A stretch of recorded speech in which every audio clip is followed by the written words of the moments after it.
guys, it's Vas back with another video, and today we are continuing with the off-campus BRIAR U universe, okay? And you know what that means.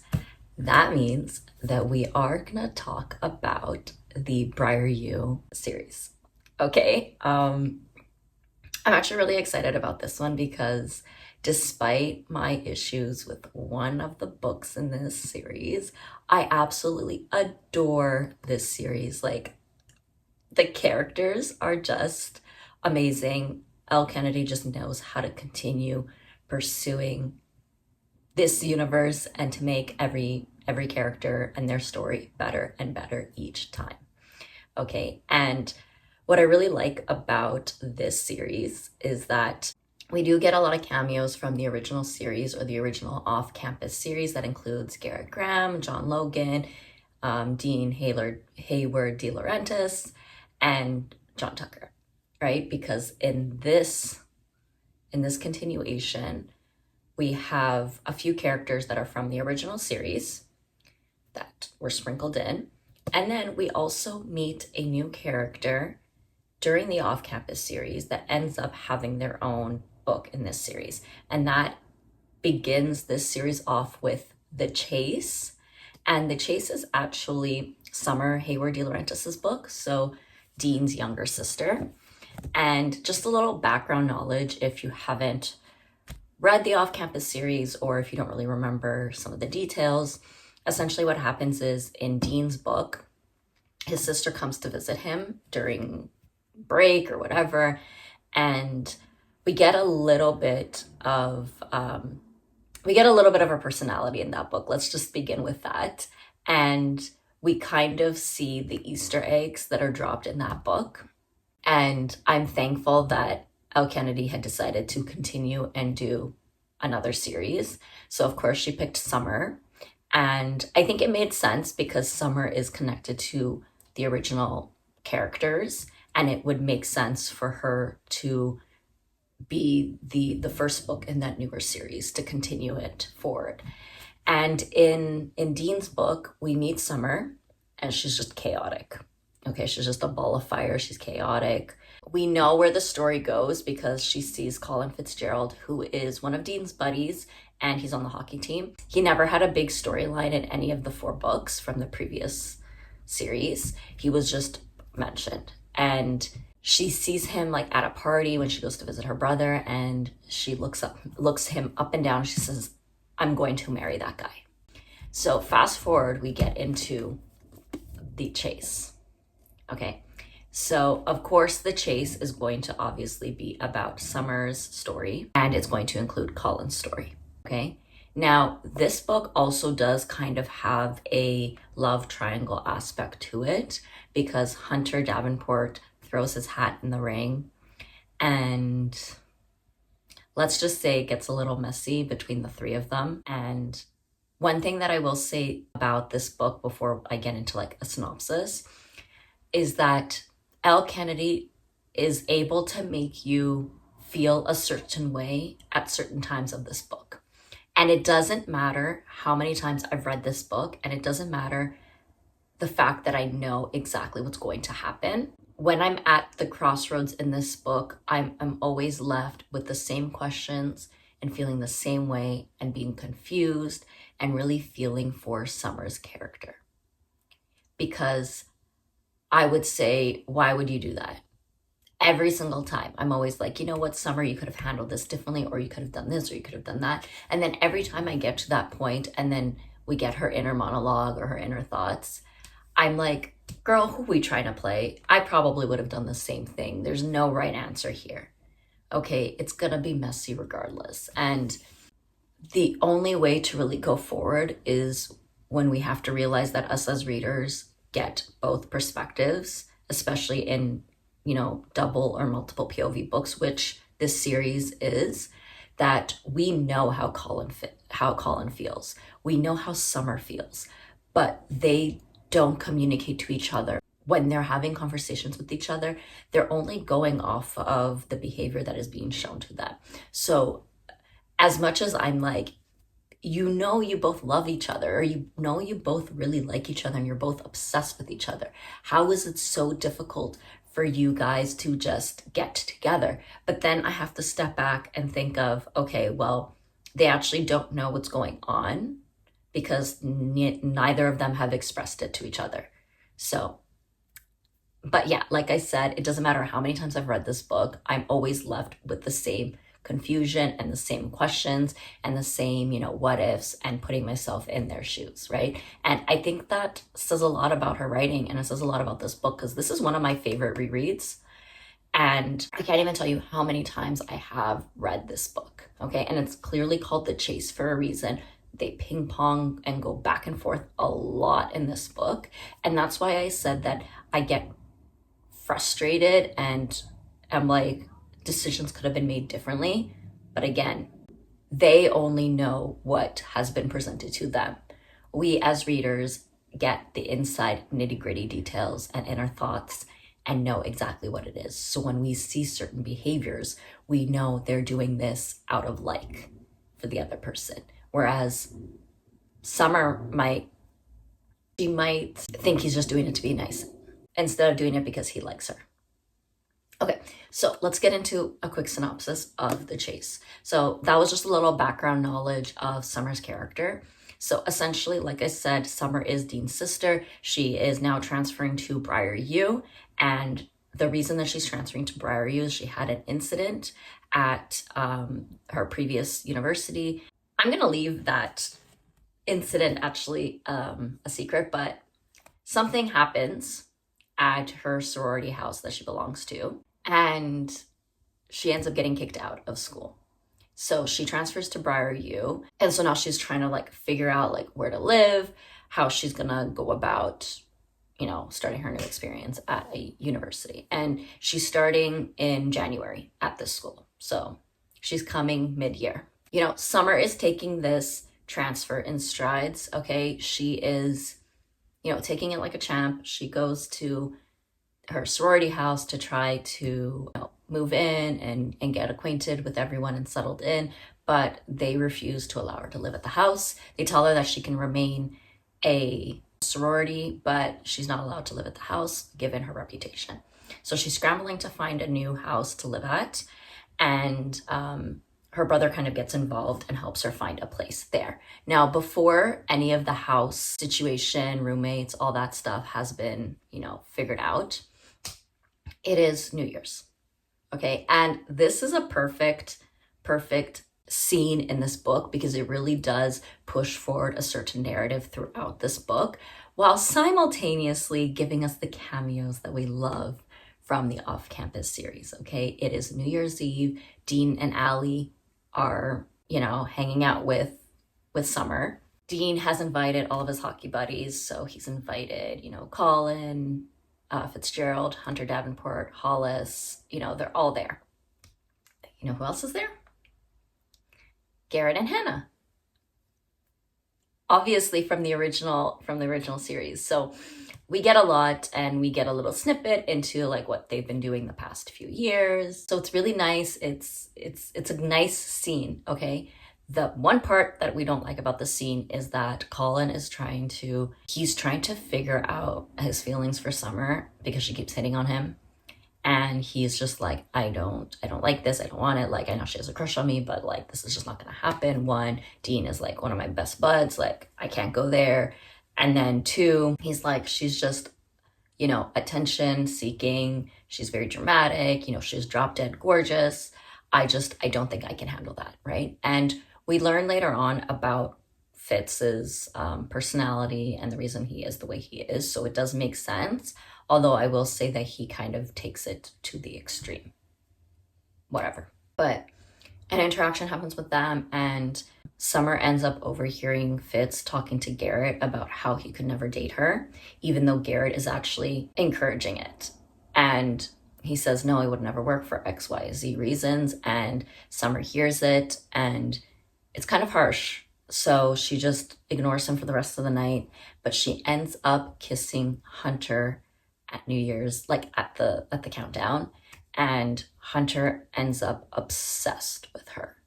It just takes one kiss and he's obsessed with her. That whole New Year's Eve thing passes, and Dean basically messages Fitz and says, hey, I know you guys are looking for a fourth roommate. Can Summer move in? So that's kind of like what happens. And that's the majority of the book actually takes place around their roommate interactions. And it actually works out perfectly, in my opinion. I think it's great. It does suck because Summer did kiss Hunter. So now he's kind of thinking that there's something there. She obviously likes Fitz, but now she's like hurt by him. But then Fitz is also obsessed with Summer, but is confused by his own feelings. And then Hollis is just there being the goofball that he is and cannot read a room and is the perfect comedic relief in this entire series. Okay, absolutely. Anyways, so they're trying to figure out their roommate drama. Summer actually ends up making friends with Brenna Jensen, who is the hockey coach's daughter. Okay, and they, hit it off instantly. We love Brenna and we love Summer. They are just two chaotic people together. And their friendship is, I love it. Just the perfect between like light and sunny and like dark and aggressive. Like, I don't even know how else to explain it, right? But everybody loves Brenna. She is, like I said, the coach's daughter. So she's friends with all the guys. She knows a shit ton about hockey and she's just a good time. And so their relationship likes to flourish a little bit too, right? They end up being really, really good friends. And, they end up getting into some trouble as well together. But I really liked the way that Summer cultivated all of her friendships and relationships at BRIAR U, considering how difficult it can be for somebody to make friends at a new school, right? And especially with maybe a certain type of group of people where you think they might not necessarily be friendly, right? But Summer is great. Like, she knows how to get everybody involved in certain things.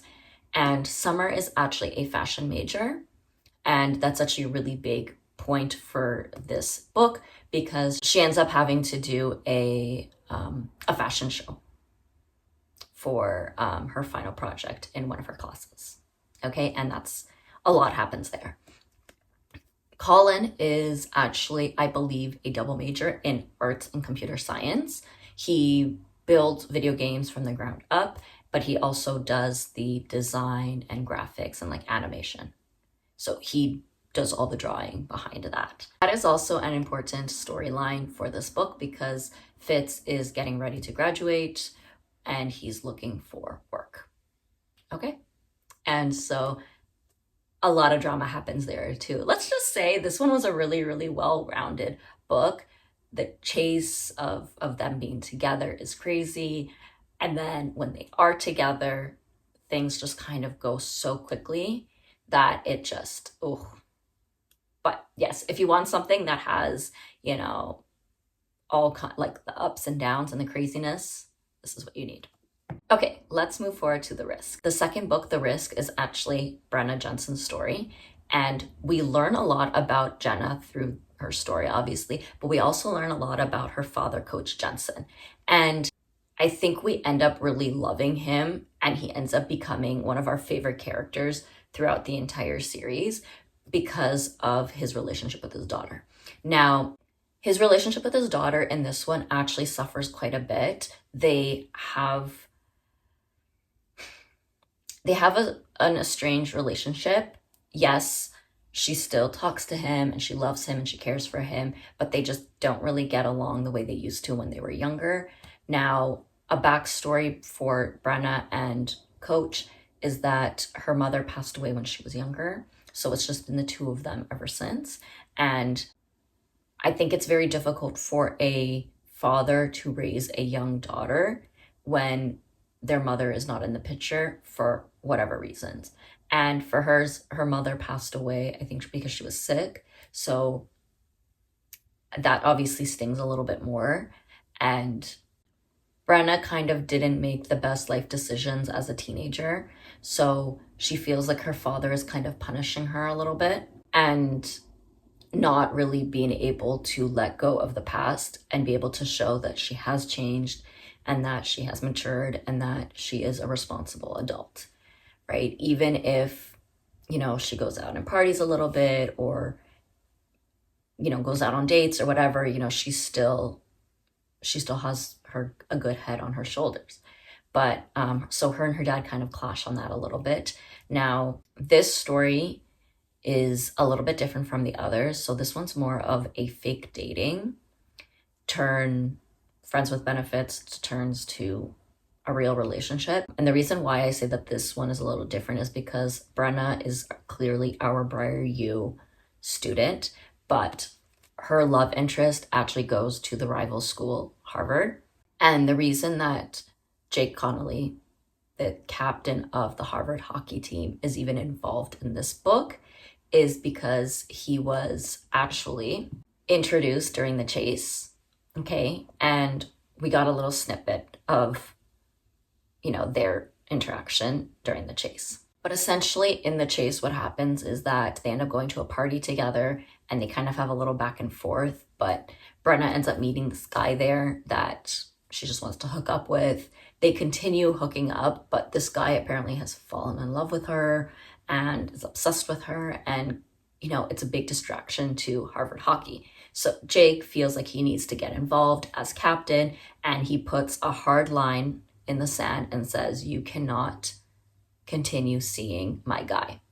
But Brenna takes that as a challenge and she says, first of all, you cannot come in here and tell me who I can see. And two, I'm going to make your life a living hell because now you put this on me. Okay, you think that I'm going to be a distraction? Oh, you haven't seen anything yet. So she essentially goes in and like kind of seduces each guy at the bar. And Jake is like, okay, well played. And she's like, well, stop trying to control my life and get your guys under control, okay? If they can handle, you know, simple hookups, that's on them. That's not on me. Time passes and Brenna is, like I said, a big hockey fan. She knows everything about hockey. I can't remember the exact title of her major, but essentially what she wants to do is she wants to work for a sports network and she wants to be a commentator, okay? And she knows the world. One thing that she doesn't want to do though is she doesn't want to use like her father's connections a little bit. Clearly they recognize the name and they do mention her father quite a bit during this when she's trying to interview for an internship, but she can tell it's not going well. Jake's name ends up coming up and she drops the bomb and says, oh yeah, you know what? I know him really well, actually. We're actually dating. So that kind of gets her foot in the door and they end up getting stuck in the situation where now she lied and now she has to bring him around as her boyfriend. So when she tries to talk to Jake about it, he's like, okay, well, the only way that I'm going to do it is if for every fake date, you give me a real one. Yeah. For every fake date that we have to do, I'll give you a real one. Like, you need to give me a real one. So that's kind of what ends up happening there. And obviously through that, they kind of become friends. They kind of, you know, get into this friends with benefit thing because Brenna's like, I'm not going for another hockey player. This is just all fun and games. We do learn a lot about Brenna's backstory and how fierce and protective she is of the people that she loves. But it's also crazy to think of her story and how intense it must have been as a teenager. And this was actually the book that made me cry the most. My heart broke for her. It was a different kind of heartbreak than what we've seen in the other books. This one felt like there was nothing that she could have possibly done, and everyone was just affected by the decision. And just, it was heartbreaking. But yeah, obviously third act breakups really suck, but you know, they pull through. They actually pull through. And you know what? For Jake being like a rival guy, he's probably one of the best guys and one of the best hockey guys ever. okay, he's not overly, like, he's so good looking and so, like, into, like, the hookups and stuff like that, but you don't really get that personality type off of him when he talks. He's just very matter of fact. And you end up really liking his character. Like, he's actually such a softie. It's beautiful. Okay, let's keep it pushing to the play. So the play is the third book in the BRIAR series, and this is actually Hunter Davenport's story. Now, Hunter is the only character that I know that literally bums around for 3 books. Okay, he gets his heart broken in The Chase by Summer. He screws everything that can walk in The Risk. And in the play, he takes accountability for all that. What I really like about this book is that Hunter decides to take a vow of, I guess, celibacy. Let's see what it says here. Yeah, he's going celibate. He is like, you know, my actions about screwing everybody and everything is starting to affect the team.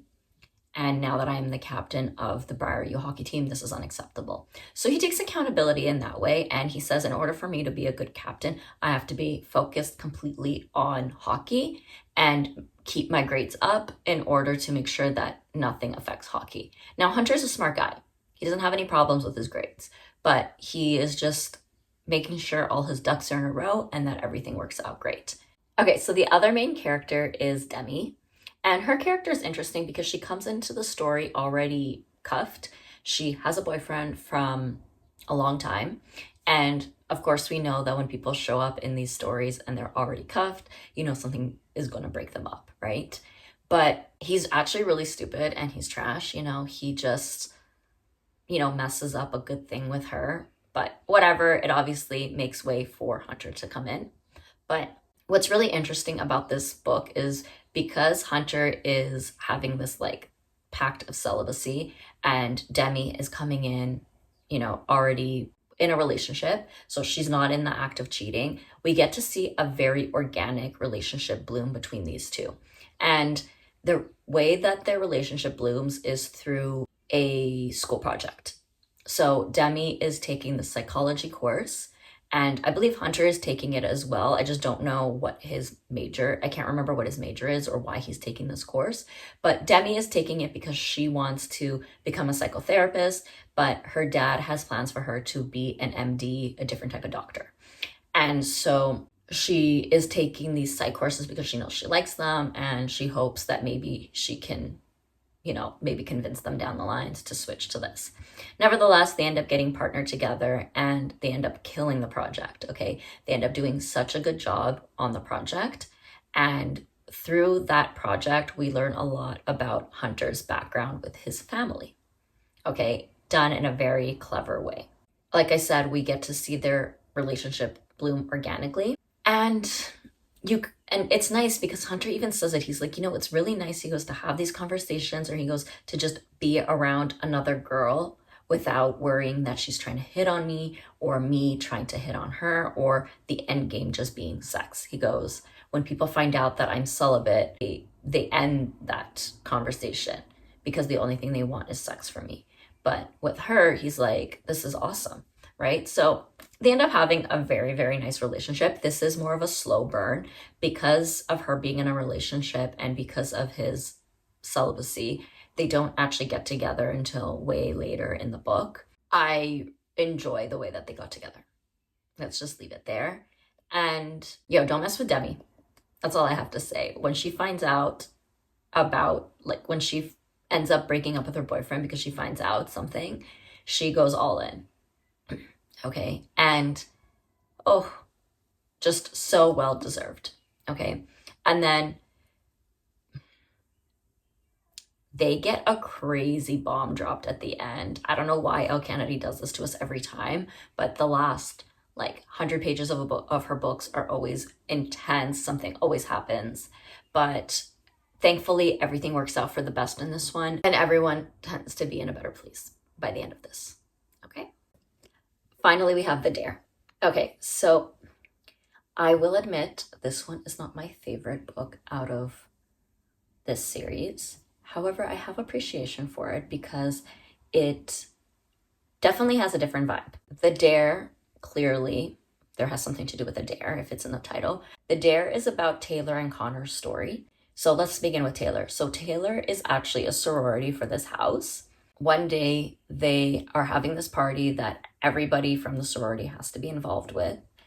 And something happens with like the tech and the music at the party, and it goes out. So in order for them to be entertained, they end up doing this truth or dare game, and Taylor has to go up to one of the hottest guys at the party and try to seduce him. Now, normally this wouldn't be an issue. However, her sisters know that she's actually a virgin.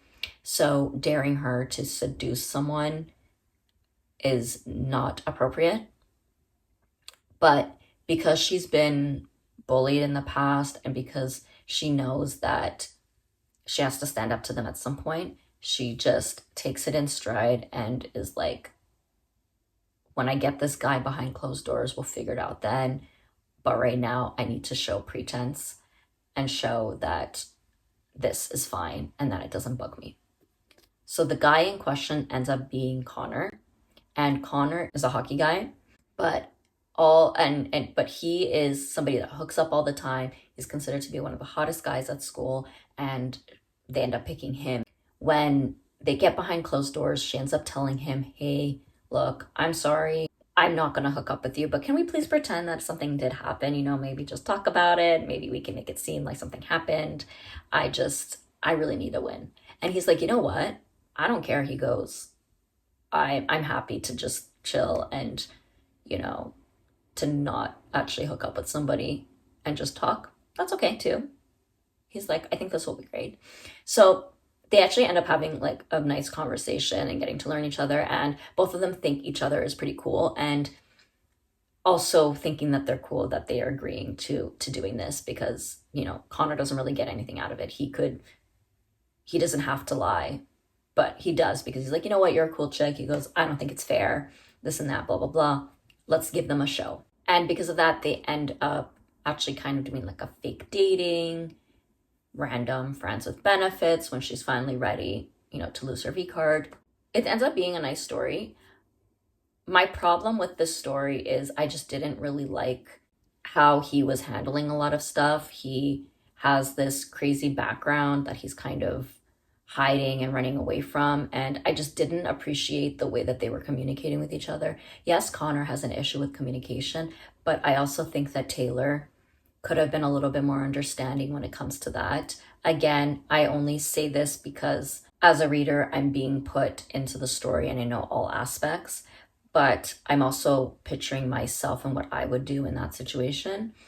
And I think I would have had a little bit more foresight than she did. But again, these are kids in their young 20s at school. They don't know what they're doing. So I can't really blame them for how they are acting towards each other. I'm just saying that I think that even at her age, she should have been able to communicate or figure things out a little bit easier. Now, one thing that I did really enjoy about this book was that Coach ends up dating Taylor's mom. And it's just a shit show, which is crazy. But later on, we find out that Taylor's mom and Coach Jensen actually end up staying together and getting married and being together. And he ends up considering Taylor as one of his daughters. And then when they end up having children in the Next Generation series, Coach loves his family and loves his grandkids. And it doesn't matter that Taylor is not his biological daughter. He considers her his daughter, and he considers her children his grandkids. So it's just a beautiful, mix there. Connor doesn't have the greatest relationship with his family. He has a good relationship with his mom, but he doesn't really like his stepdad. But they end up clearing the air, and I think it ends up being a lot better for them. The stepdad ends up being very cool and completely different from what I thought. So I'm very happy that Elle Kennedy took that route and not, a nasty route.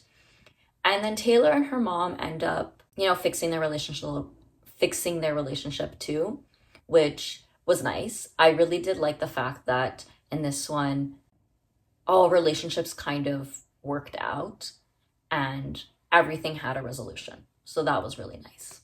Okay, so that was a very long video, but I hope you enjoyed my little synopsis and my thoughts about the BRIAR U series.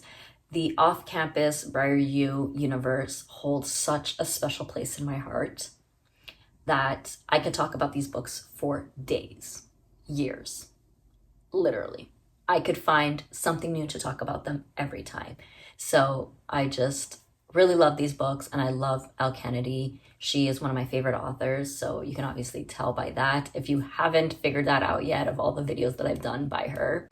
But in case you haven't watched the first video, I will have it linked down below. I did an honest review of the off-campus series. And I also did an honest review on the Dixon Rule, which is book 2 in the Campus Diaries series, which is the third spin-off series to the off-campus series. That was a lot of series involved, but yes. So you can always check out that video as well. But like I said, I love these books and I love these stories, and these characters hold such a special place in my heart that I just needed to share that with you guys. So once again, that is the end of this video. I hope you like, subscribe, share, comment down below, do all that fun stuff, and I'll see you guys back with another video. Bye.